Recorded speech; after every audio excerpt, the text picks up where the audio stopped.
Hoje eu vou falar sobre o uso dos laxantes no tratamento da constipação intestinal. Eu sou o Dr. Marcelo Werneck e esse é o Proctologia Sem Tabu.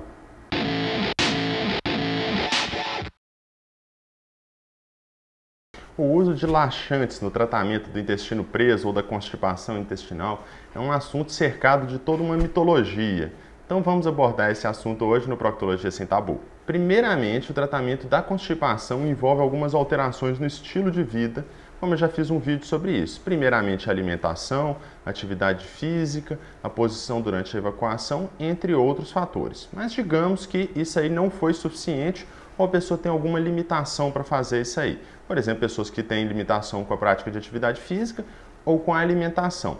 Nesse caso, a gente tem que entrar para um tratamento a princípio medicamentoso.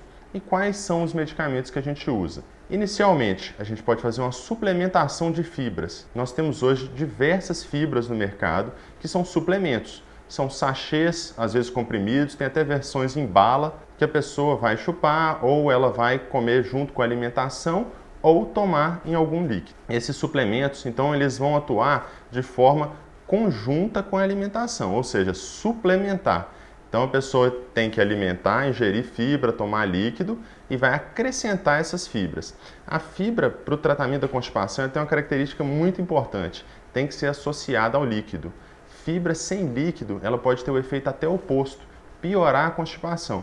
Então, quando a gente trata com esses suplementos de fibra, a gente tem que acrescentar líquido, principalmente água. Caso você queira saber mais sobre suplementos de fibras, é só escrever aqui nos comentários, eu posso fazer um vídeo sobre isso aí, quais são as opções que a gente tem hoje no mercado. Apesar do uso de fibras na alimentação ou as fibras como suplementos, não resolveu? Aí sim a gente pode entrar com algumas medicações. Então a gente está considerando aqui que já foi pesquisada a causa, a pessoa não tem nada mais sério. O problema dela é que o intestino realmente não funciona, um quadro funcional. Nesse caso, a gente vai tratar com os laxantes. E vamos ver quais são esses laxantes. A gente tem algumas categorias de laxantes. Então, inicialmente, os laxantes osmóticos. O que eles fazem? Eles ficam no intestino, eles não são absorvidos. E com isso eles vão puxar líquido para o intestino. Com isso, as fezes vão ficar um pouco mais amolecidas e um volume maior. Isso estimula a movimentação intestinal e facilita a eliminação. A gente tem algumas opções desses laxantes, por exemplo, polietileno glicol, lactulose, entre outros. Então, esses laxantes, em geral, eles são seguros para o uso diário, mas como toda medicação, ele deve ser usado com receita médica. Por quê? O polietileno glicol, ele ao longo do tempo, ele pode causar distúrbios de íons. Então a gente tem que de vez em quando fazer alguns exames, saber se está tudo certinho. A gente tem outros, que é o leite de magnésio, por exemplo. A questão deles é que também tem que ser controlado o uso, especialmente pessoas que têm qualquer problema renal, que podem ao longo do tempo desenvolver uma alteração de íons. Então nós temos que controlar. Então, os laxantes em geral são medicamentos e devem ser usados com receita médica, controle médico.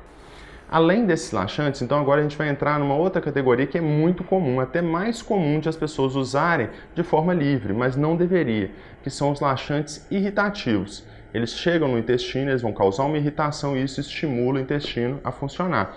Então, por exemplo, o chá de sene, que a gente vê demais. Então, os produtos baseados em sene, os laxantes que a gente chama de antraquinônicos, então, Ducolax, Bisacodyl, são laxantes que vão causar essa irritação.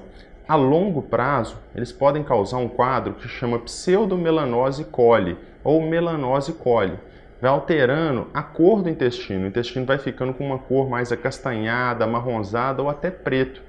E eles são associados a longo prazo à piora da função intestinal. Então, muita gente chega no meu consultório e fala assim, não, tal laxante vicia. Realmente, ele vai causar uma dependência. Chega um certo momento que o intestino não vai funcionar sem o uso desses laxantes. Então a gente tem que procurar uma solução melhor. Então a gente já viu, a gente vai seguir nessa ordem. Primeiro fibras, depois os laxantes que não causam nenhum problema. E esses laxantes, eles são para uso muito eventual. Então não deve ser usado regularmente. Quem está usando isso regularmente está usando de forma errada. E deve consultar para ter uma orientação melhor. Outro tipo de laxante que a gente pode usar seria o óleo mineral. O óleo mineral ele vai alterando a tensão superficial das fezes, ele gera um acúmulo de líquido nas fezes, facilita a eliminação, além dele também ajudar na passagem das fezes. Então é um laxante que pode ser usado. A gente só tem que ter um cuidado especial com o óleo mineral, no paciente idoso e o paciente muito jovem. Por quê? A aspiração dele, ou seja, a pessoa na hora de tomar isso vai para o pulmão, então pessoas que têm alteração de deglutição, é muito perigosa. Pode causar um quadro de pneumonite química que pode ser muito grave. Então esse laxante deve ser usado com cuidado e orientação médica. Além desses laxantes, nós temos as opções que são as lavagens, que são a irrigação pelo reto. Algumas pessoas se adaptam bem a isso, outras não. Então a gente tem aí o supositório de glicerina, os laxantes líquidos, tipo enema, que injetam uma quantidade de líquido. Pode ser usada até de forma regular, desde que seja com orientação médica. Em alguns casos pode fazer até uma irrigação com água filtrada, mas é importante ter uma orientação para ver se essa é a melhor solução para o problema. E além disso, nós temos outras classes de medicações que são medicações que vão estimular o funcionamento intestinal. Esses laxantes, em geral, eles não são muito divulgados para o público leigo e ele deve ser usado com receita médica, prescrição, porque eles têm efeitos colaterais e têm indicações muito precisas de uso. Obrigado por assistir meu vídeo, clica aqui para se inscrever no meu canal, fique à vontade para deixar comentários, eu sempre respondo a todos, perguntas, sugestões.